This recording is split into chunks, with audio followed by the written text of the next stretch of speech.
Okay, and that is our cue to begin. So welcome, good afternoon, and welcome to the Scottish Parliament.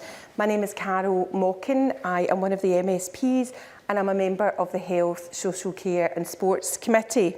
And it's really great to see everybody here for the Festival of Politics and of course to our exciting discussion around social care. It's so lovely to see the Parliament really busy during recess, and I know a lot of the things that have been on have been very successful. So we are delighted to have join us for our panel, Do We Value Social Care? We have today Dr Donald McCaskill, who is the CEO of Scottish Care, the representative body of care providers in the independent sector in Scotland. And Dr McCaskill has worked in health and social care sectors across the UK for many years and has, you don't need to reveal how many, and has a professional focus on issues relating to bereavement, palliative care and individual human rights. And he sits on several government committees and working groups, and it's really a great delight to have you here today. Professor Anne Hendry leads the International Centre for Integrated Care, is an honorary professor at the University of the West of Scotland and a trustee of Compassionate Inverclyde and chair of Kilbride Hospice. She was National Clinical Lead for Reshaping Care for Older People in Scotland and has influenced international policy and practice on care for older people. And we have just at the end there, Emma Congreve. She is Principal Knowledge Exchange Fellow sorry, I got a bit tripped up there, and Deputy Director of the Fraser of Allen Institute. Emma's work at the Institute is focused on policy analysis. Many of us will have seen you, I'm sure, on our televisions, covering a wide range of areas of social and economic policy. And she is also co-lead of the Scottish Health Equality Research Unit. So it's a great delight to have everybody here today. I hope we can welcome them in the usual way, please, if you don't mind. So there will be, really, we discussed before we come on that it's really important to us that this is a flow and is a discussion because we're delighted to be here, but really, really delighted to have people here to engage in conversation and make sure that we can move things forward as we discuss it. So there's going to be every opportunity from the beginning for people to ask questions. But I thought it might be nice if I started with a kind of more general question, asked each of the panellists their view, and then we can open it out to the wider discussion. Does that sound okay with people? So the privilege of the chair, I guess it is, isn't it? So how would each of you describe the state of social care provision in Scotland and in the UK now in 2025? Well, I'll start with Emma. Would that be okay? Of course, yeah. So I am going to say the obvious in that the state of provision is not where it needs to be. But I would qualify that slightly by saying actually we don't know to what extent we are behind where we need to be. And this is one of the core things that we have looked at when we've been considering social care, particularly in Scotland with the National Care Service Bill, that actually not only, the broader question for today is, do we value social care? Actually, that is really shown when you try and understand from policymakers, from civil servants. You ask the question, well, how many people need social care? And actually, we don't have the answer to that. So we struggle to even know the answer to how many people need care as it's currently offered. So if you think about the way the current eligibility criteria for care, we struggle to know, how many people need and get what they need under that. But then we have very little idea of what the scale of unmet need is. And that is really crucial. And I think this is the same for Scotland and for the whole of the UK, that it's kind of buried our head in the sand a little bit and not actually owned up to the fact that what care is supposed to be about. and it's supposed to be a service that meets the needs of people. And it seems to be a bit of, okay, well, we'll set some eligibility criteria and we'll just not worry about the people who don't fit into that. And what we've seen over the past 15 years, particularly the decade starting in the 2010s, a narrowing of the eligibility to be able to access care from the state. So actually, in some respects, we haven't seen a big rise in spend or demand for social care, but that's partly because we've trimmed down what we as a society, we as governments across Scotland and the UK will offer. So, yeah, for me, as an analyst, and that's my background, you want to understand, if you're going to think about a provision of a service that meets the needs of people, you need to know what that need is. And and no one seems to be really grappling with that question. So I'm going to start with we don't really know. So that's my perspective coming from someone who is trying to think about framing this in terms of what is required, and ultimately what we then try to think about is what resources are required to do that. And we're so far away from knowing the answer to that question at the moment. Well, thank you for that. And posing another question, I suppose, but it's really, really helpful. Anne, do you have things that you could add in on this?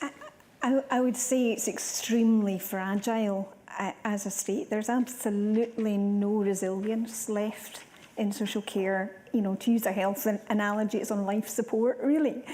And it's the same across the UK. This is not just an issue in Scotland, and I do quite a lot of work collaborating with colleagues across Europe and beyond. And it's a global challenge that we have not given the investment and the priority to social care that we need, given the demography that we're facing, given the rising older people population, which is a huge success. A great success story that people are living longer, but they are living longer with multiple health conditions. And so as a result, we'll need health care and social care to a greater extent. And despite the fact that we've seen that coming for very many years and done some element of planning, we still haven't really grasped that wicked challenge of how do we value social care, and we don't value it equitably with healthcare, and we certainly don't invest in it equitably with healthcare. So I would say it's extremely fragile and it absolutely needs urgent attention. And we need to, I think as Emma was saying, absolutely approach this challenge with good data and good understanding. For a start, what do we mean by social care? As an unpaid carer for my father, I was providing social care, but that was never really, we kind of jumped to services when we're focusing on some of the policy around this area, when the vast majority of social care in this country is provided by unpaid carers and by volunteers, by social network. Carol said I support Compassionate Inverclyde, which is a social movement, a charity of ordinary people who help ordinary people. That's social care, as well as voluntary organisations, as well as independent providers that Donald will talk about. So there's a very wide continuum of social care, and I think we need to be clear about what we're talking about. No, very, very helpful, but that breadth that we need to think about. So, and Donald, would you come in on this as well? And it's nice to be here, and hello to everybody. I'll get the answer to the question out of the way by saying that the state is, choose your alliteration, dreadful, disgraceful and dishonest. That's the state of social care in Scotland now. And I would start from where Anne finished, and that is, I think we need to understand what social care is And it isn't usually what the media presents social care as or our political understanding of social care.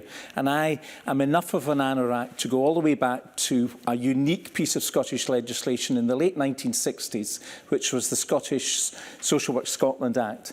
And it described for the first time an understanding of social care which wasn't the state looking after you in a paternalistic way, an inheritor of the old poor law, where you ought to be grateful that the state is looking after you. And that was the attitude philosophically and politically up until the late 1960s, where in Scotland we said, no, we want a much more communitarian understanding of social care. We see it as our responsibility as a society to enable people not just to be healthy and maintained in their house or in a homely setting, but to use the language of Public Health Scotland at the moment, to flourish and thrive, to be citizens in their community, to play as full a part as anybody of their neighbours. And so from that moment, we did not describe social care as services and supports and models. We talked about housing being social care. We talked about community education being an element of social care.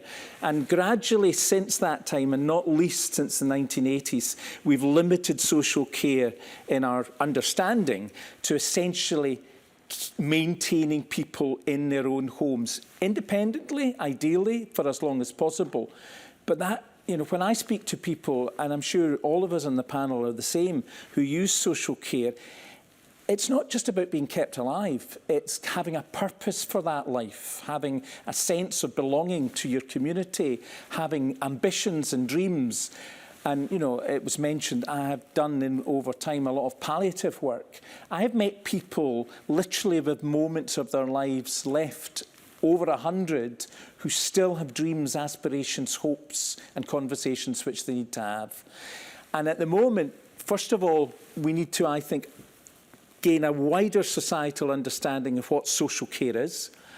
And secondly, we need to challenge the presumption at the moment, which is politically and fiscally present, which is social care is there to alleviate the pressures on the NHS.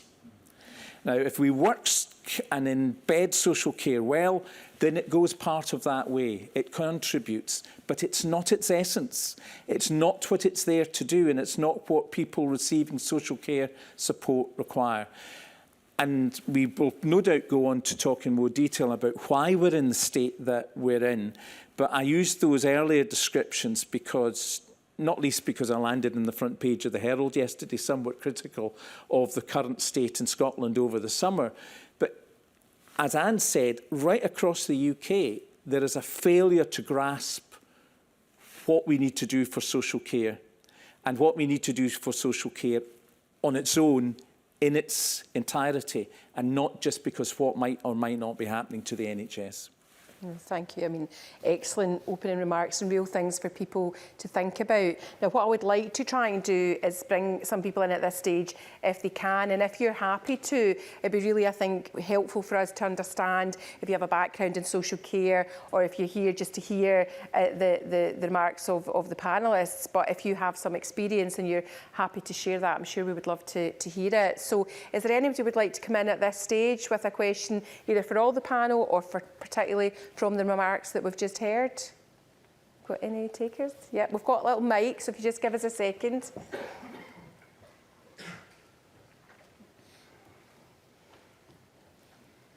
Thank you. I'll start with an observation and then a question. It's interesting, the question is, do we value social care? Here we are on a Friday afternoon, quite late on in the day. This is the third last session in the Festival of Politics. I've been to a number of sessions. This is by far the smallest audience. I suspect the answer almost lies in the way this is situated in the programme. But I'm interested in what the speakers have said about social care and the use of that expression and its origin. And I, for one, certainly don't think I fully understand what social care is about and haven't, until quite recently, been sufficiently interested.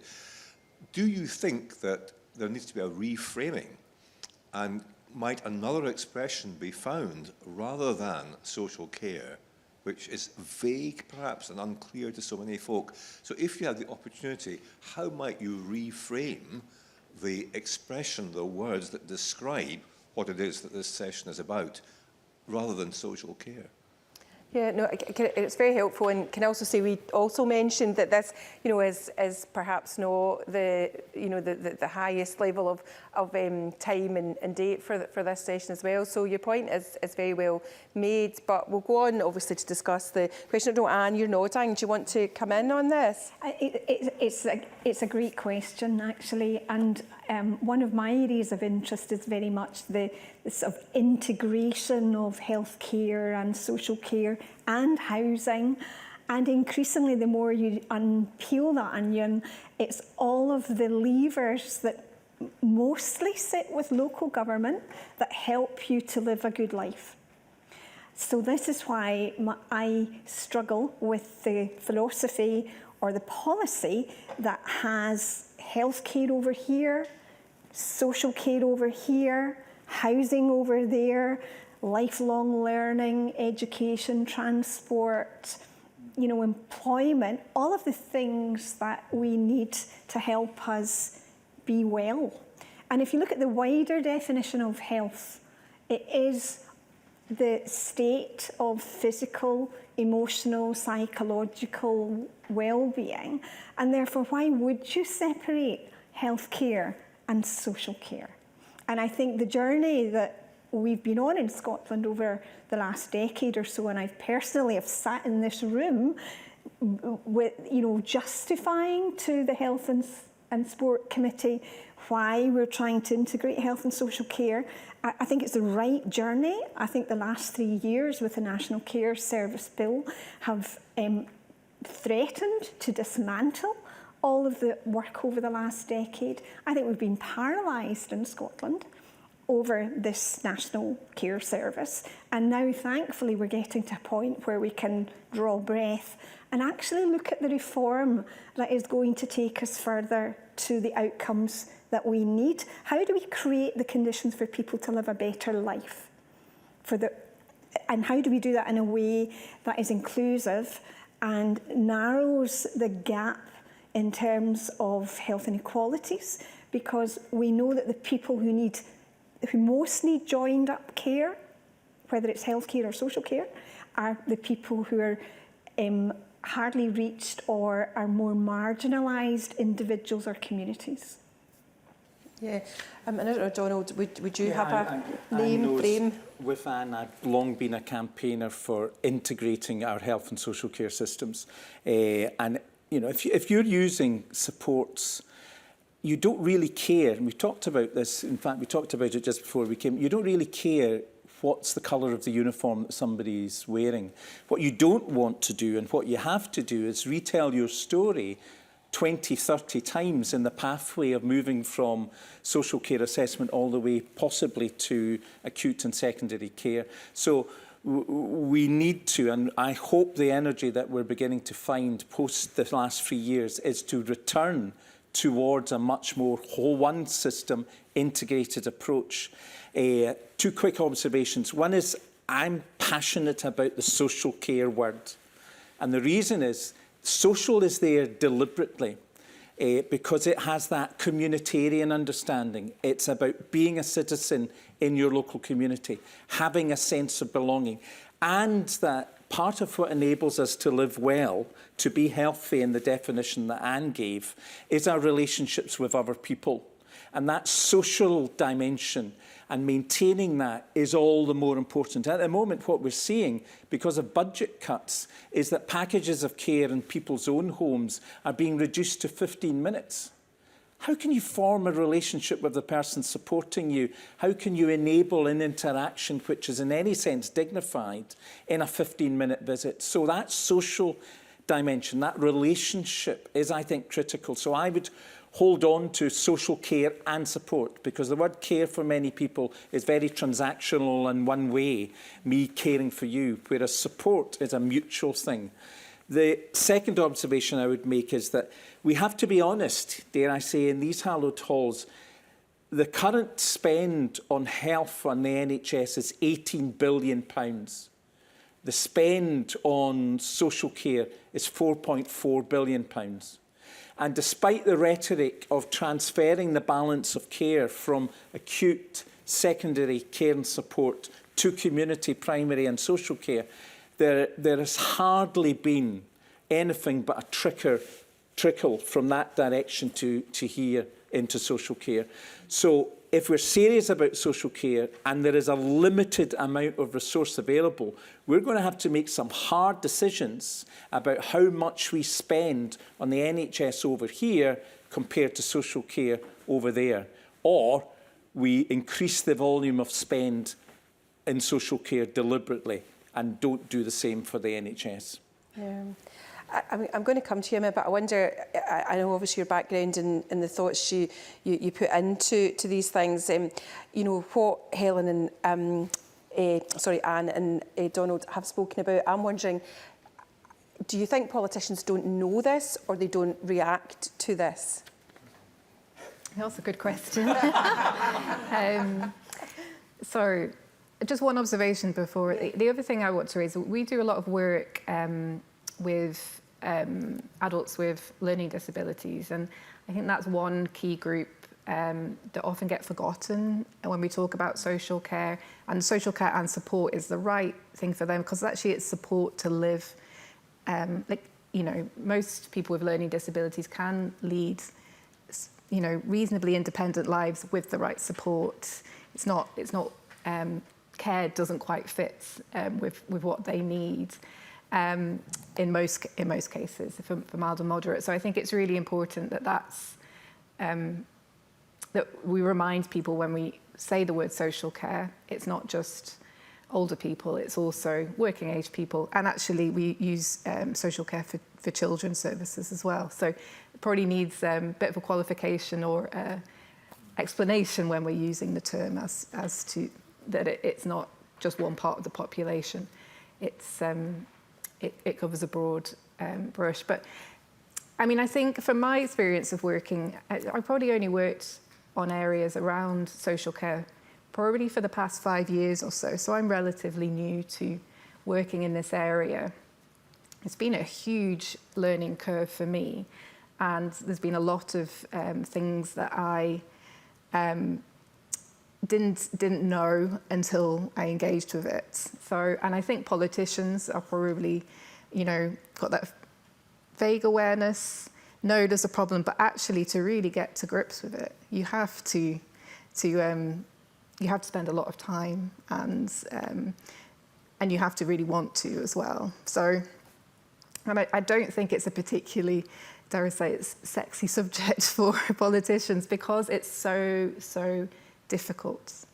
And I think you find people really passionate when they have, you know, come into contact with the system. That's where you see people, you know, becoming passionate advocates if things need to change. But for parts of the population that are fortunate enough to not have had that, it does probably feel like an issue that sits over here somewhere. And I think that's probably the same for politicians, who are just normal people as well. And I think because it's got this reputation as a sort of a wicked problem, that actually to engage with it might feel quite risky for some politicians as well, because there isn't really, you know, there's not a win-win solution here. There's trade-offs, there's difficulties, and potentially you may not feel that the public is wholly behind you, because they might not really understand, you know, especially when it's being pitted against health as a budget area. So I do have sympathy with politicians. Saying that's the absolute bin fire that's been the National Care Service over the past few years. I think politicians and civil servants should have been doing a much better job. You know, it was their job. This was a bill, and there were so many holes in it, and that's just not acceptable. So I think for people whose job it was over the past 3 or 4 years in Scotland, there's a lot. There's a lot to learn. Lot to learn, happen, Jane. You have all mentioned it really as a wicked problem, that sort of problem that there's no win-win solution. Donald, do you think there's something that politicians need to take from that? You know, like how do we engage people to make that move that you were talking about in terms of funding, that big bulk of funding to health, who we all agree, you know, people must have their health care. What is it that we say to politicians to talk about either investing more or transferring some? How do we address that? I mean, I'm on record as saying that I think we'll never get the wicked problem answered, or even begin the answer, if we keep using social care as a political football. So I really do, and it's difficult saying this in this environment, I really do feel the time has come for us to learn from other countries like Sweden. Australia is a really good example, where they accepted that there were real challenges. One being, we've got a demographic challenge, and like Anne, it's fantastic that we're living longer. I hope statistically to be one of those who lives beyond my life expectancy.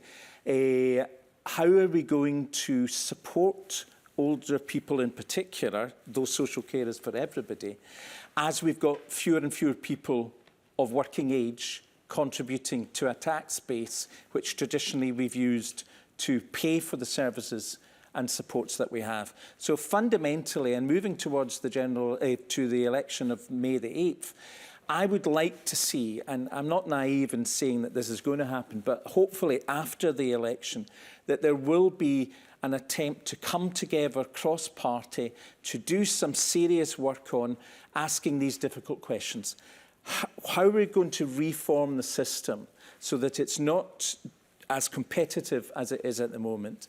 How are we going to rebalance the amount of money that we allocate to health and social care so more goes into social care? Because if social care helps to keep people out of hospital and more independent for longer, then it's not rocket science to work out that is going to save the NHS, to say nothing of how beneficial it's going to be to the individual. How are we going to award and reward and recognise a workforce? Take, for example, if you're a New Start carer in social care, you're moving into a professional, regulated, registered profession. If you do the same in the health sector, you don't have to be regulated and registered to the same extent, but you will get paid £3 an hour more for doing virtually the same activities. So there's a great imbalance in the system. All those wicked problems have one overarching one, which is how are we going to pay for it? Because I think personally, we need to look at the fact that no tax system as it currently exists in the UK will pay for the quality of care and support in either the NHS or in social care. And we need to look at continental approaches to insurance models. And I'm not talking about privatisation, quite the reverse. We need to start recognising we've got a way with not paying for care if we're moving into the future where all of us going to have to start paying for care. Okay. That's an interesting point, and one I'm sure that politicians and political parties will have different views on. I wonder if anyone in the audience wants to come back on that. Is there anybody who would have a view on any of the things that we've discussed here? Yeah, I'm going to take this lady in the green, and then I'll come to you at the back. Thank you. Hello. I'm an ex-social worker in health settings in England, so I don't necessarily know completely the situation up here, but I just want to sort of, in a way, mention another end of the kind of social care spectrum that we've been talking about. I'm not completely comfortable with the phrase social care anymore, because it seems to me down our end that we've got more and more people being looked after at home who are more sort of chronic health needs people, and they may well not be all that old, but I'm talking about people at home who are managing with, ceiling hoists and every bodily function being catered for, including possibly respiration machines, etc., etc. And I mean, the Care Quality Commission and the nursing homes, they seem to have categories of care home or nursing home, and I feel almost that we need a third category for people who need more care that at one time you would have had in longer stay NHS beds. So I'm a bit worried about us just saying social care or health care, because there are a lot of people at home who need a lot of health care. Yeah, thanks for that. It's a very good point. I don't know, Anne, you might want to come in on this. I would absolutely agree with you. And although I practiced as a geriatrician in Scotland, but I'm also have done a lot of work with the British Geriatric Society UK-wide. So I'm familiar with what you're describing around the application of continuing health care criteria. And that boils down to, who's paying for this service? And you're absolutely right. You know, we used to talk way back in the dark ages when I was training about, is it a medical bath or a social bath? You know, we've really not moved on that much in our thinking when you look at, you know, trying to fit the person in a service box or a funding box. What we really need to do is take a much more personalised and holistic approach. What does the person need to support them to stay well and to participate in the local social network, or to do what matters to them? And then who in our place, our neighbourhood, community, is best placed to deliver that? And if you take a much more place-based approach to commissioning, and a personalised and place-based approach, takes you to a very different place. The funding that Emma and Donald are far better tuned into than I am, the funding is mind-boggling. But when you've got such wicked problems like that, I think the best way to approach them is simplify it, bring it right down. What does this mean for my town, my village? I'm doing some work in an area in Wales where they don't have a district general hospital. And so they're planning their health and care services together, and they're looking at it, because it's a very rural, dispersed area, they're looking at it community by community. I think that's the way through this. We've got stuck for years at this national level where health budget, social care budget, and nobody budging on their budgets.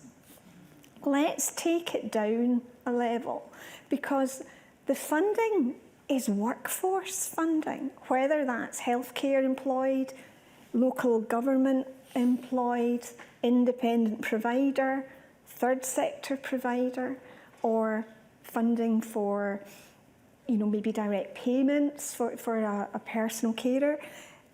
So it's people we're talking about. We get stuck on the money. Look at the assets and the workforce that we have and realign them in a much more relational way. We'll get much more out of them that way. And that's where, if you look at what's happening in some of the Scotland islands, and Argyll and Bute and, you know, Shetland, for example, they're beginning to have a much stronger place-based approach to thinking about their health and care delivery. That, I think, is where the magic happens. And Donald, I saw you nodding. Is it? Anne's completely right. I had a conversation this week with colleagues who work in extremely remote parts of the Highlands and Islands. And in fact, I'm going up to Inverness and I'm going to spend some time in the Highlands next week. And the struggles to deliver basic health and social care are really, really hard. And the number one struggle is workforce. And sadly, since the change to practice and the end of the social care visa at the end of July, that's become a nightmare in the last 3 weeks. But Anne's right. We had something called the self-directed support legislation in Scotland, which was all about enabling people to have control over their budgets to the extent that they wanted. And that was a really pioneering piece of legislation in 2013, which was based in Queensland in Australia. And it's not really worked. If we're really being honest, it's not really worked. But it had a tremendous principle, which was if you give people control over how they spend the money allocated to them to enable them to be supported as they want, where they want, then in the end of the day, you save a heck of a lot of money, and people are much more, they're much more fulfilled, not least in that sense of control. And we've not done that, and that's because there has been power interests to keep hold of the budgets. And I love that people are not budging on their budgets, because that's exactly what's happening. And that statement I made earlier about we know that we need to transfer the balance of care from hospital to community, from acute setting to family setting. But we've not allowed the money to follow. And there's the old saying, if you want to know what matters, follow the money. And, you know, people like Emma spend their lives doing that, and we're not seeing that transfer. So yes, in the Western Isles and Shetland, we're beginning to see, of necessity, people saying, these divides between health, social care, local authority, housing, they're nonsense. We're all the same people. We're delivering the same services to our neighbours. Let's start thinking locally. And indeed, I think Anne will know, as well as I do, huge lessons to learn from parts of New Zealand in that regard. But we need people to have the courage and political freedom to try to do something different, because what we're doing at the moment ain't working. And Emma, can we budge these budgets? Is it something that we can do? Because that, I mean, I think it speaks to your point about, you know, taking care of people's health needs. Some of that money needs to come with them to support that. Yeah. So, I mean, if you're not from Scotland, you might not have heard about some of the. We talk really well in Scotland, basically, about how we are joined up and how we are able to. We talk about the concept of prevention quite a lot, so that the money goes where it needs to go. It's not just about you don't want to just be spending money on people once they get to a crisis point. You want the money to be spent upstream so you don't get to that crisis point. So we talk a really good game on that. And actually there has been a new strategy that came out in June, which is a public service reform strategy, which is trying to think about how services can be redesigned and how we can change the mindset for budgets, which are very siloed for different services, different parts of government. And I'm usually quite cynical about government strategies, but this one actually did grapple with the issue around culture. And not only is it, you know, I think what you said about it is just the workforce that, you know, that's the asset that we have for health and social care services. But it's also the people. It's also people that are making the decisions and are holding on to budgets and are sort of getting in the way of some of the things we are talking about. And I think we really need to understand culturally why that is the case. And it's taking a step back from, you know, what is it that people are scared of, you know. And I think a lot of it comes down to, if you are in an integration, I've forgotten what they're called, the integration boards in a local area, you've got someone from the health and someone from the social care side. They are responsible for their staff, and they want to do the best by their staff, and they want to ensure that, you know, the money's there for the services, for, you know, to keep people in their jobs and give certainty. And change is a really hard thing for people to do. And when you feel responsible as well for a workforce, you know, I think there are so many elements of how people respond to these kinds of situations and these calls for change. It does require political bravery. I think it has to come from the top, and I think there is not a lot of political bravery often at the Scottish Government level in doing things differently, because Cabinet Secretaries and Ministers like to be in control of what's happening in their area. But it's also about, you know, well, how does this feel for people further further out from that system, and what are people trying to hold on to? And a lot of it is around, fear of what it means personally for them and for their teams. So I think there's a lot to try and understand before we can actually work out how to make changes. But if we want to get care right, then politicians have to trickle that down. They need to be saying these things and meaning these things so that we actually get that change and people are less fearful, perhaps, that it will be detrimental to them, because we know it will be such an advantage to the patient or the client at the end of the day. Just very quickly on one area of change we've looked at in the social care space was the closure of long-stay hospitals for people with learning disabilities in the 90s and early 2000s. And it's incredible that it was actually not that long ago that this happened. But there was, both in Scotland and in England, there was a big process of shutting these long-stay hospitals, which were, not the type of place anybody should be living their life, and moving people into the community. And actually, it was a period, not everything worked well, and there's a lot of issues that weren't resolved at the time, particularly around proper integration into local areas and into work and things like that. But the long-stay hospitals did close and people did move into the community to a large extent. And how that was achieved, it was an agreement that needed to happen, but there was also double funding, as far as I understand it.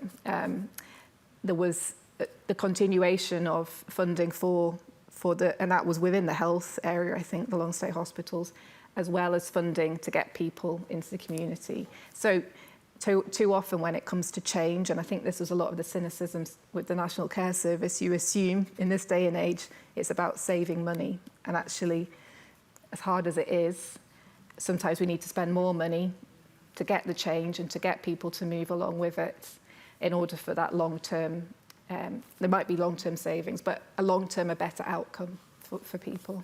Yeah. Do you want to come back in?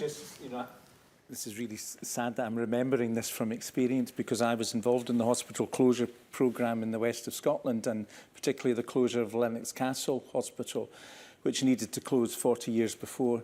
But as Emma said, there was no shortage of resource. The Change Fund, it was called, and it was a massive amount of money commitment from the government at the time to enable people to live as independently as possible, to purchase property, and the third sector was working very closely. We probably need the same level of change funding to enable us to move the whole system, not least in aged care. But at the moment, so for instance, in my world, which is both home care but residential care, we know that the way in which people are supported today in larger residential care units are not appropriate increasingly for what people want. They want small group living. They want to live in very similar accommodation to people who exited the hospitals in the 90s and 2000, in the 80s and 90s. But there's no resource out there to physically provide, never mind the availability of property, that aspiration for creating the next generation of how we support people. At the moment, we're modelling ourselves around models which were okay in the 70s but are no longer acceptable now. Yeah, no, helpful. I'm going to bring Anne in on this point and then maybe take another question if that's okay. Just watching time. Just to sort of close that loop there, one of the missing factors in this whole debate, I don't just mean today but in general, is housing. We don't really bring housing into the conversation as a solution. Assisted living and assistive technologies enough, because as Donald was saying there, the solutions are not building more care homes, because that's not what the next generation want. And when I had a short period on the board of one of the national housing social landlords, my eyes were opened to a lot of funding streams that, as in health care policy, I wasn't aware of. And I don't think we're exploiting the potential to be looking at other streams of income generation for investment in social care if we were doing it in collaboration with our housing partners. And then the workforce for health and care need access to affordable housing. So why are we not taking forward our vision for social care in the future? Absolutely, hand in glove with our housing policy and providers. No, thank you, helpful. We can come back to it. Just this gentleman here in the blue jacket. Hey, hello. Yes, I've worked for the last 15 years in charitable funding, and we funded wonderful charities working in this area, and really welcomed when this integration approach, which was the health and social care partnerships, came along. We thought, this is wonderful. We'll see the third sector at the table with the NHS, with local authorities, and it's been anything but a partnership. It's been anything but integrated, and it's been anything but joint. It's been horrible, because really what we've seen is power at play, and seeing the power of the NHS, the power of local authorities to effectively outsource cuts and redundancies into the third sector.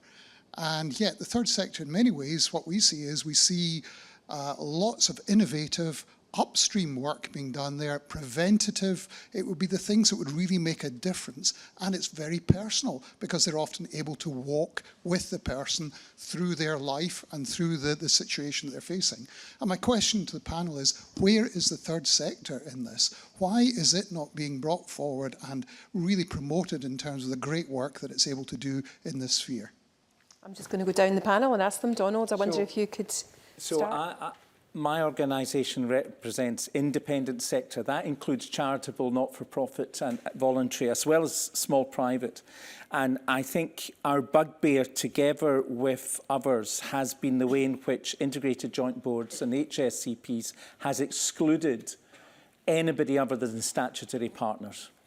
And it's heartbreaking. And the then Cabinet Secretary, Jean Freeman, in 2018 asked 7 of us, chaired by the then Chief Executive of the NHS, Paul Gray, and Sally, who was the Chief Executive of COSLA, to look at how we could improve integration. We came up with 26 recommendations. One of them has been acted upon since. Now, okay, 2018-19, we were then followed by the COVID pandemic. We know why integration has not worked. We don't need another review system report. We know precisely. We took 6 months to analyse, and at the heart of it had one word: power. The inability to give up the power, whether that was financial power, decision-making, autonomy, whatever. And that was as much the fault of the health boards as it was the fault of local government. And integrated joint boards were never destined to succeed without that primary issue of culture being addressed. And if we're moving forward, we're going to have to sort that out, because we can't continue. We'll never answer that question about valuing social care until we value the whole system. And we, as Anne said, challenge the false divide between health and social care. Everything that Donald said. Also, probably on a personal level, I had the privilege of being part of what was called the Joint Improvement Team, which sat bridged between national government and local government, jointly badged with COSLA, and was made up of people who had professional experience in different sectors, including third sector, including housing, including social care. And we did a lot of work with Donald's organisation around some of the early work to make sure that there was a voice of third sector and independent sector within the emerging integration authorities. The legislation was enacted in 2014. The shadow year was 2015. The team was concluded in 2016. Job done, apparently? Really? So my message is that we absolutely need to resource change with support for adoption and implementation, and not support for adoption the way health does it or the way social care does it, but genuinely joined up support for adoption that really has a focus on cultures, learning and leadership. And I don't think we've got a consistent, concerted approach to that in Scotland. I think we absolutely need to do that because, yes, Carol's right, it is top down. The national government, our political leaders need to set the tone and take their brave pills. But it also needs to be organic and bottom up. And that's where learning together, interprofessional learning and cross-sectoral education and training and opportunities to walk a bit in each other's shoes, that's, again, the magic ingredient of what's going to actually make change happen. Thank you. Emma, do you have something to add? Yeah, I'll just add a couple of points. I mean, I think from my understanding and work with those in the third sector providers on this, the really sort of the big elephant in the room really is procurement and how procurement is done, and so many calls for that to be revisited. And I think, well, I'm not quite sure where we are now actually, but there was some movement for that within some of the plans around the National Care Service. I think that's one of the things that for third sector providers and also for the independent sector, to actually to be some movements in the right direction from the perspective of providers, I think is necessary to sort of reset and rebalance the relationships there and to build some trust again. And then the next thing I'd say, just in terms of what independent and third sector, what the offer is, it is much more broader than just the traditional social care provision, and actually what housing associations can offer as well. In some of the work we do on learning disabilities, it's actually organisations that help people get into paid employment. It's probably one of the most transformational things for people, which also falls under the umbrella that we're talking about today. And one thing we're not very good at is helping third sector organisations really understand the impact of what they're doing and be able to demonstrate that really well. And that's some of the work I've been trying to focus on recently. I'm also on the board of Inspiring Scotland, which is a charity that works with a lot of third sector providers to help, to help them do what they do basically, and actually really being able to make the best use of evidence of impact is really critical. And to be able to tell that story, particularly around that prevention piece, because I think so much of what third sector providers are doing meets the aims of what the government's rhetoric, I suppose, around prevention, but we're just not always very good at telling that story in a rigorous, robust and credible way. So that's some of the work we'd like to do to bring some of the, it's not all, economists have lots of tools within this space that can sort of bring that to the fore, and that's something we're really keen to do so that we can shout a bit louder about some of the more innovative and holistic approaches that are out there. Did you have a thought, Anne? I can see you flickering away. Just really, thank you, Emma, for that. And I'm conscious that I think all three of us have been, very authentically critical of the current scenario and the current status. However, there are shoots of real hope and an amazing leadership from both local authority and NHS leaders whose behaviours are very different.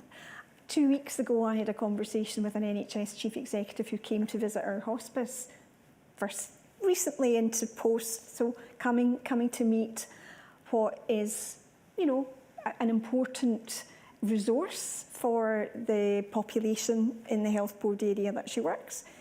And her language was, we need to move away from this commissioning services towards, you are a really valued, important partner for us to support the population that we serve together. you know, she gets it. Other similar people across Scotland get it. How do we support and network and empower further these leaders of change? It's not all gloom and doom. There are some real assets and strengths that we can build on. Yeah, that's key. I don't know if you've got anything else to add. Would you say you've seen the shoots of green shoots and? I think that's a great illustration because there are so many good green shoots of hope out there, particularly as I was saying in the third sector that I've seen, and yet somehow they get bypassed, they're overlooked. I think they're looked down upon a lot of the time by the professionals, and that's a shame. And I think that we're missing a great opportunity in being able to shift that dial, because otherwise it's business as usual, and that isn't really what we need in terms of social care. I think the other aspect which is really important around the third sector is the volunteering. And it comes back to Donald's point about community and about society and about embedding people back into that. And I think that's really important because we've professionalised social care. And I think there's room for discussion about how do we actually as a society start to care for each other and start to care not just for our families but for our neighbours. And that has really disappeared, I think, a lot from our society as we've rushed towards that kind of commercial, transactional approach where government will provide. And I think maybe we're coming up against that sort of, we're going to hit that buffer where government can't provide. And so, therefore, what are going to be the alternatives to that? I think that last point is really important, and it might sound strange for somebody who represents a professional sector, and the professionalism of the social care workforce is really critical, and we might go on in the time that's left to talk about the workforce a bit more because we haven't. But I think what we're seeing in the place-based approaches in the islands in particular is a recognition that this is not an either-or, that if you can't get a professional qualified worker to come and care and support up the glen in which takes you half an hour to get from the main road to the person's house, then that community has to be supported to do what is necessary to model good care. And we had models like that. Beliskin in the Black Isle is a good example. But we allow those flowers to start to grow, and we don't give the infrastructure of support to allow them and enable them to flourish and thrive. And that's what's so disappointing. So, like Anne, I come across some brilliant examples, not least at the moment in the space of technology and care, which is allowing people, the use of home-based technology, allowing people to live more independent for longer in their own home. And, you know, I was chatting to one of those brilliant examples in Baillieston in the East End of Glasgow just yesterday, an award-winning community-based project which is using technology and care technologists. So they don't have a carer per se, they have a care technologist who helps the person to use technology to keep them independent for longer. So there's examples, really great examples, and in some ways Scotland's leading the nations in these. But we don't talk about them, we don't celebrate them, and they survive for 4 or 5 years and then they die of the disease which is projectitis. We fund new projects, we're rubbish at sustaining them because we all like the new glossy new project, whereas what we should have done was continue funding what was working without looking for the new and to use Emma's word, the sexy. And your point about caring about our neighbours and caring about care is so important. I'm just going to move on, just because obviously we are limited by time, because I know there's a lady over in the back there in the white and blue.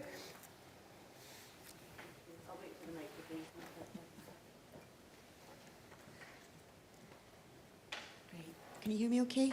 Yeah. That's working brilliant. Jennifer Wallace, I normally talk about framing, but somebody already took that question. So while you were talking, I was reflecting on an event in here 2 days ago talking about local government. And while you've all diagnosed cultural issues, you hinted at some structural issues, but perhaps we could bring those out a little bit more, because you talked, Anne, about towns, you're talking about island communities, but actually in that session 2 days ago, we talked about the lack of community democracy. When we talk about local government in other European countries, their wards are maybe 2,000 people. Our wards are 10,000 people. So the spaces and places where social care really is valued at that very local level don't have any organising structure. And I would be really interested in your reflections on whether that lack of very local space to come together is part of the issue here in terms of pushing decision making to where people can really make change. Thank you. Do you want to go on? Yeah. Great question, and you're right, it is part of it's a barrier, the lack of it is a barrier, and when you tackle it, it's undoubtedly an enabler. If you look at the European municipality approach, it is a kind of hyper-local, bottom-up model. I'm not entirely convinced it needs to be a structural infrastructure. It could equally be, if you look at Flanders, they've really taken that third sector investment to a level where they've actually invested in mobilising caring neighbourhoods, a bit like our compassionate Inverclyde model, where it's a social movement of ordinary people helping ordinary people. So there is definitely a hyper-local bottom-up approach. Community-led support, the National Development Team for Inclusion is very much on this page, where a light touch infrastructure to sort of unleash, mobilise those amazing community resources, and to just start different conversations with the community, so that instead of jumping to service solutions, you start with, well, what can you do? What can others around you do? And then begin to sort of identify what the gaps are. I think you touched on a bigger issue around, do we look at unified services for some areas of Scotland that make sense? And I know the islands are looking at this in great detail at the moment, and I don't think there's a consistent view on that. Whatever we agree structurally around change, and I suspect there's no great appetite for structural reform, we absolutely need to do much wider horizontal integration. Integration of health and social care, I think, has been a success. I don't think we've gone far enough. I think where we really need to go is much greater horizontal integration with our community planning partners. And I think the smaller partnerships in Scotland that are doing that are beginning to reap the benefits. Yeah, that's interesting. Donald, do you want to come in? Yeah, I should declare an interest in that. I'm currently the chair of the National Development Team for Inclusion, which is a UK body, not-for-profit body, which is established to create community solutions for challenging issues, not least of which is how we commission care and support in the local community. And their models around Cornwall, Wales, North England and some parts of Scotland have been very successful. So I think we need to see the solution to some of these challenging problems, not just service solutions, but much more communitarian and dynamic. And that's working in partnership with providers in the third and the independent sector and the statutory sector. You know, I struggle, my organisation represents the majority of Scotland's care homes and the majority of older people's home care. They don't talk to each other.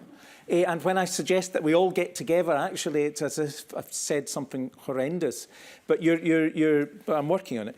Your bigger challenge is how democratic is local democracy. And I have recently come in contact with some of the work that's been done in Taiwan, where using platforms, and I wrote about this a few weeks ago, and I cannot for the life of me remember the platform, but I'll remember when I go out the door.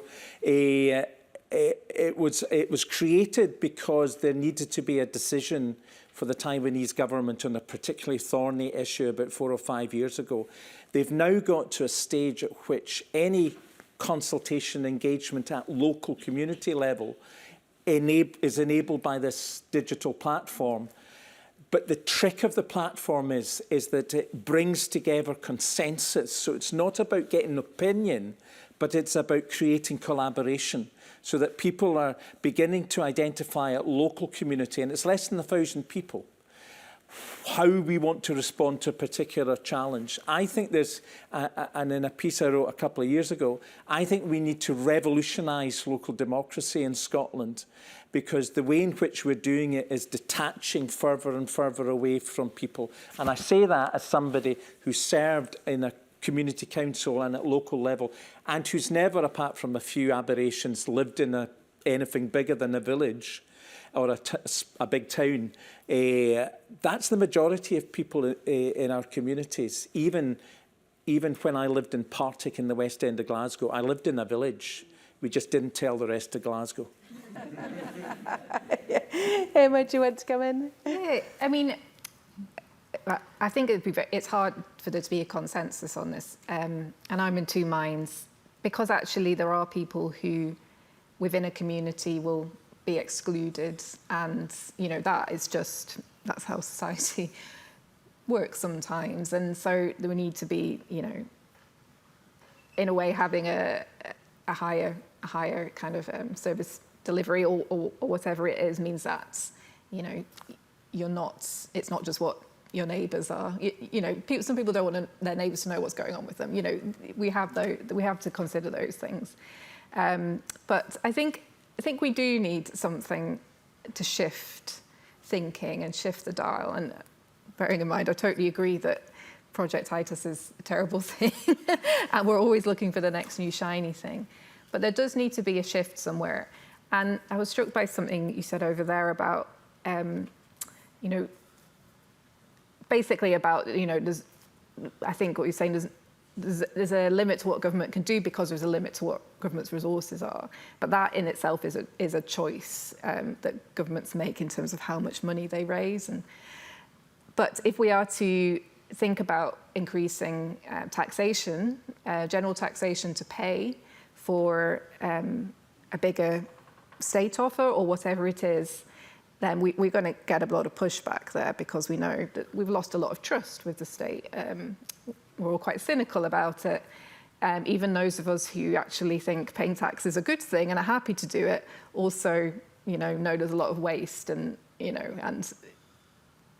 want to know that there's good value for money there.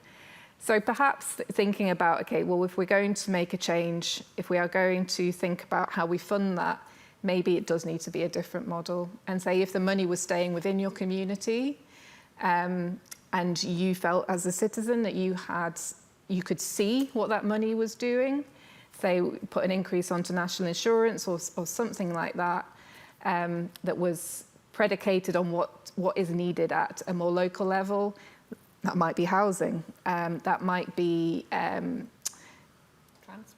transport, yeah. Particularly you think about rural areas who have very, very different needs. Or it might be working with a third sector partner to come in and deliver services in people's homes. It could be setting up a social enterprise and a cafe, so people can, have some employment that fits with them. So perhaps there is something that we need to be a bit brave and read the room a bit in terms of, if we were to put a levy onto general taxation to pay for social care, be huge resistance to it, because actually probably wouldn't trust that the system as it is would deliver that. So if we're going to think about how to raise taxes, maybe we need to think about a different model of how we deliver, and that structural argument could come in there. But yeah, I'm not so fully thought through, but I think it's an interesting idea. And did you get a conclusion at the previous meeting, or was it just a similar kind of discussion? So they were, that panel were very much in favour of much more local power, and local democracy. So they would, they would create, proper democratically accountable, community councils, as opposed to what we have here, and quite a lot of what they were talking about was putting the money directly in the hands of those organisations.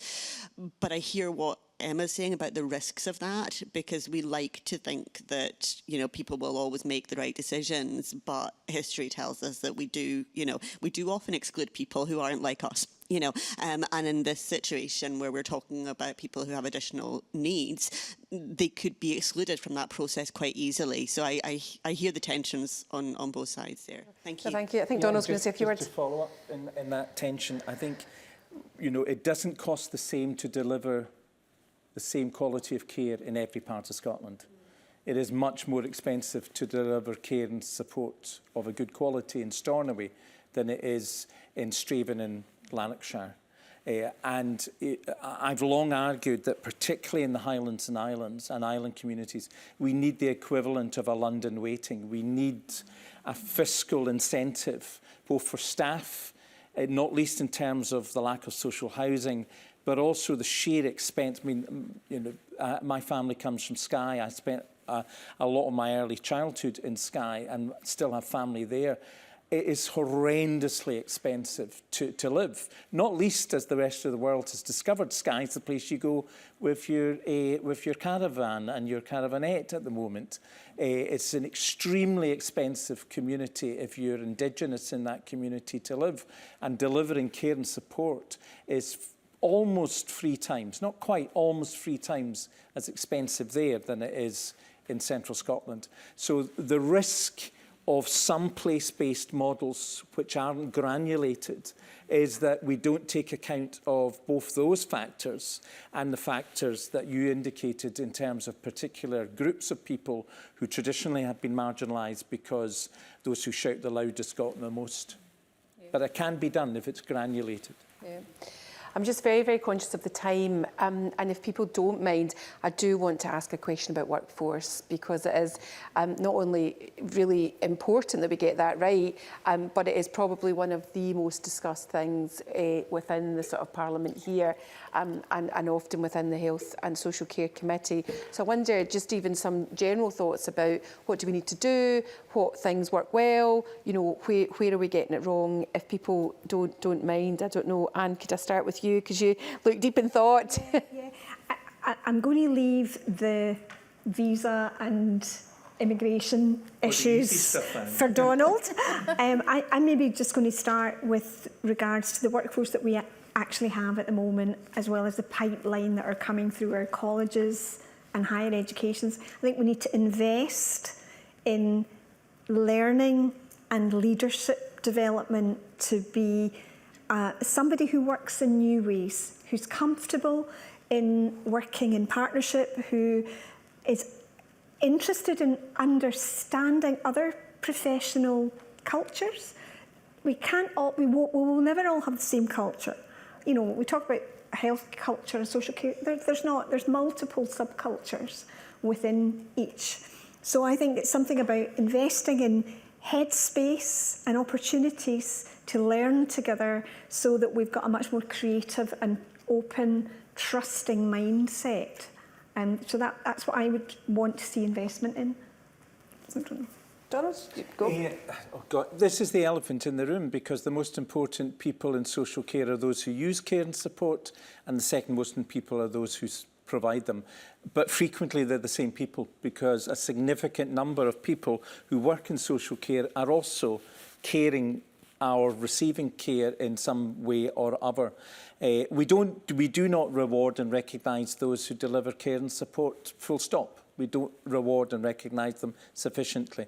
And that requires a great societal change in attitude. The quote I often use is that today, this afternoon, if you walk your dog in the meadows of Edinburgh for a dog walking firm, you will at least get paid £5 an hour more for doing that task than sitting with somebody in the last moments of their life in a residential care home. Now, I'm not making an equivalence, but I am. So the way we spend our money as a society shows the value we give particular roles. Ironically, with the advent of AI, one of my other interest subjects is that if you look at the top 40 jobs that will go with AI and the top 40 jobs that will maintain, most of those that will be retained post an AI revolution are hands-on jobs whether you're a brickie, a joiner, or in this context, somebody who cares for somebody, who is engaged in the intimate relational act of care. So hopefully, eventually, society will begin to open its eyes and recognise and reward. We have made strides. In Scotland, with the trade unions and government providers, are fairly close to finalising a concordat for sectoral bargaining, unlike in England, who are waiting for legislation. So we're moving forward, but the big elephant in the room is how do we pay for properly recognising and rewarding the women who do this critical job, who are 275,000 people in number, to say nothing of the thousands of unpaid carers, to go back to the professionalisation point, because they're saving us £8 billion a year by the fact that they're engaged in care and support. And the last thing I'd say, and Anne mentioned immigration because we were talking about it on the way through, we don't have enough people in Scotland to care for ourselves as we grow of any age. Simples, in the words of a well-known advert. There is demographically not enough people. Even if everybody who left school in July and June went into social care, we would still not have enough people. So we have always relied on an international workforce, and that workforce has made us better as communities. But since the end of July the 28th, the mechanism by which those women and men come to our country with their skills and their attributes has been closed by the government. And as a result, we will face in the next few weeks and months a real critical shortage, because unless suddenly we're going to increase salaries from £12.60 an hour to £15, £16, £17, £18 an hour. I've already had, and I said this to somebody yesterday, a manager in tears on the phone with me saying, I know that I can't recruit internationally, but I'm losing staff who are already here, who have been here for 7, 8, 9 years because the new visa requirements introduced by the UK government at the end of July mean that they cannot stay. And that's horrendous. These are people who have been us, and they are us in our communities. And now we're having to say goodbye to them because somebody somewhere has decided they are no longer welcome. So we have a workforce in crisis at the moment, and that crisis is only going to deepen. Thanks, Donald. And Emma, do you want to? Yeah, just a thought from, I do a lot of work across different parts of government, and one area I'm often on advisory groups for, or whatever, is around fair work. And so much of that talk is about how you get private sector employers to pay more, give fairer contracts, you know, and it's like, how do we get the private sector to do this? And my mind sometimes it's just like, the social care workforce, you know, you're the employer, you know, I mean, a few layers removed from Scottish Government civil servants, of course, but, you know, the state as an employer for a massive proportion of people who are should be hugely valued. And the government and the public sector has this race to the bottom in terms of how much they can get away with paying them. And it's just such a contradiction for me that we, you know, as a government, we are saying, you know, it's so important that people are paid a fair living wage, that they are treated with fairness and dignity and respect, and yet we fail on our own kind of criteria when it comes to social care. And because the Scottish Government can other it into local government, who then say, well, you know, we are under so much financial pressure that we have no choice other than to choose the cheapest contract when it comes to the procurement. And yeah, so I will carry on pointing out that contradiction. But it's strange that it's not, people aren't joining the dots there.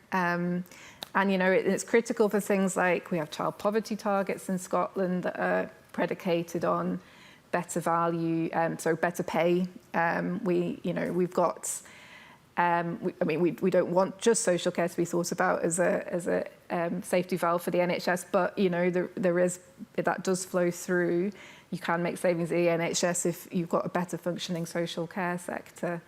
And yet, we come back all the time to this best value piece, and it's about people's living standards at the end of the day. So, yeah, I think I don't know why. There's a word for it, Emma, hypocrisy. Oh, yeah.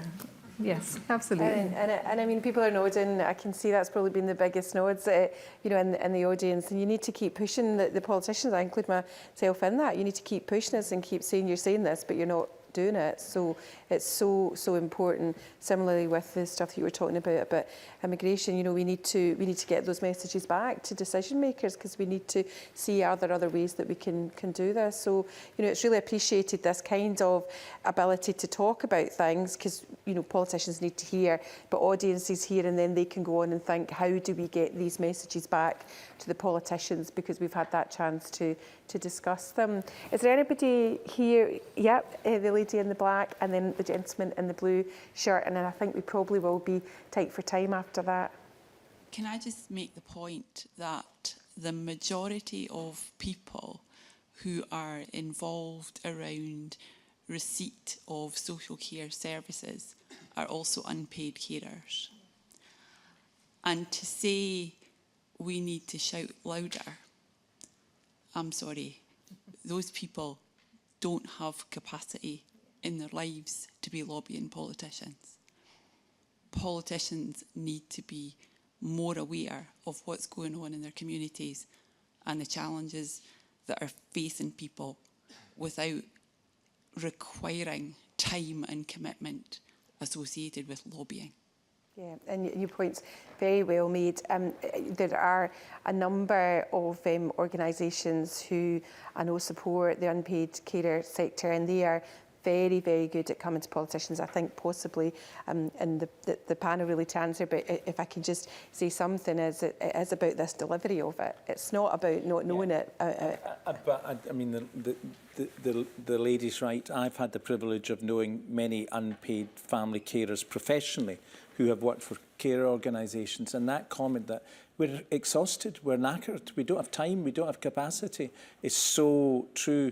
And yet the system, and I include myself as part of that, we fail to continually remember and learn. So the new National Care Advisory Board that's been set up, National Care Service Advisory Board, it only has one voice present, which is an unpaid carer or a family carer. And most of the IGBs and the health and social care partnerships, unless the third sector rep is an unpaid carer, they're not present. And it's something we need to get so much better about.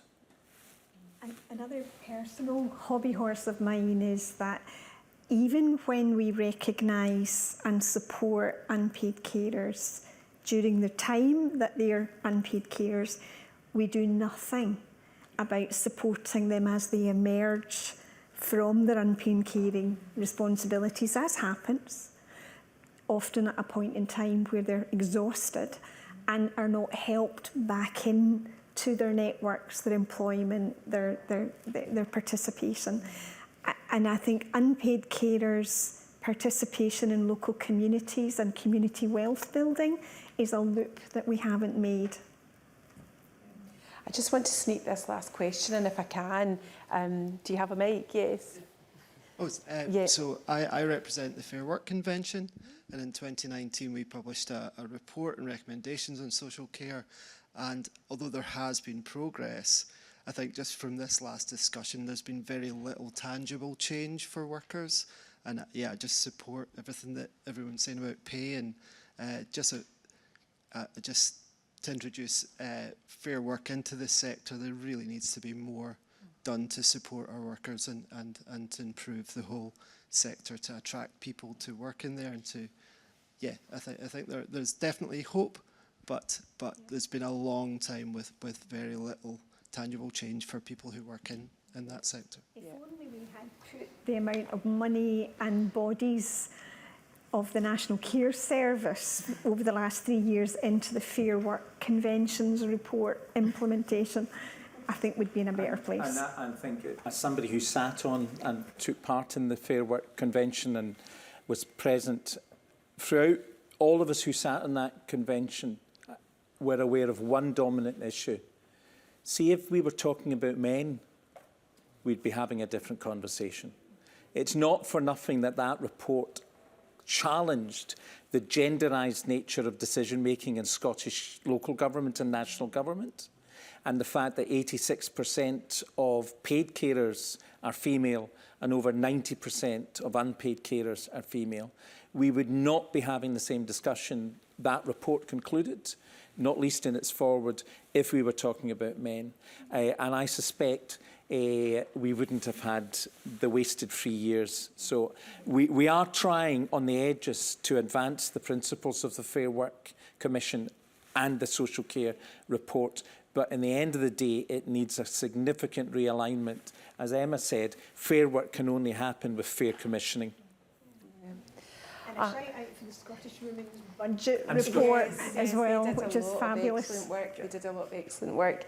I'm just very conscious of the time, and so I just wonder if any of the panellists have just a final few words. If Emma, is there anything you would like to add, just in the final few words? I will add, we did a really great project working with some unpaid carers to value the time, to put a value on unpaid care, which we did with some parents of adults with learning disabilities. And that was a really great project, but we also don't know how many unpaid carers there are in Scotland. So yeah, another thing we don't know. So I think that's what I'd like to end on.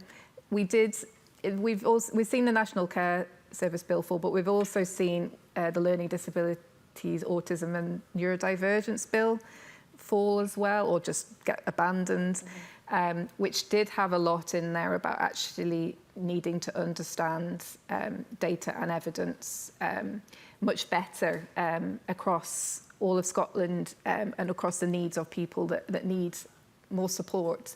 So I just want to end on that you know, as an economist and an analyst, I think that's so hugely important that we don't lose some of the momentum that's gained by these bills not getting where they needed to be, that in order to value social care, we need to be able to count and measure. You care about what you measure, really, and we haven't put a lot of resource into measuring things, and I think that's partly why we're here today. So that'll be my final shout out. Anne? I suppose I'd just like to say that I'm more hopeful now than I have been probably for the last 5 years. So I know we've got a big hurdle ahead of us because going into a Scottish election, it's going to be a bumpy ride. But I think data is really important, but so are stories. So we're going to be going into a period where there'll be a lot of local conversations, local doorstep conversations. That's a time where stories can be put across. So I do think there is a better alignment at the moment around some of the policy work than I've seen for some considerable time. And I think there's a window of opportunity to be policy influencer at that very hyper-local level. So let's all use it. And just very quickly, I suppose having listened to the three of us, you might get very pessimistic about social care. And people ask me, so why would you go and work in social care compared to the NHS or any other area? And my answer is there are few sectors where the ability to build relationship, to maintain contact, to get to know story, to really be part of somebody's life changed as there is in social care, because of that continuity of relationship, that depth that you can reach, and that it is actually the most people sector that it's possible. So yes, we've got challenges, and it's up to some of us on the platform to address them, but there is also an amazing reward to be achieved whilst working in social care provision. Yeah, and there absolutely is, and getting that message out as well, isn't it? So it just falls for me to do some thank yous. So I'm going to thank the audience first of all, and I wish we always wish we had more time to come back and to discuss, but the questions are really helpful, and it really does allow us to go away and think about them later as well.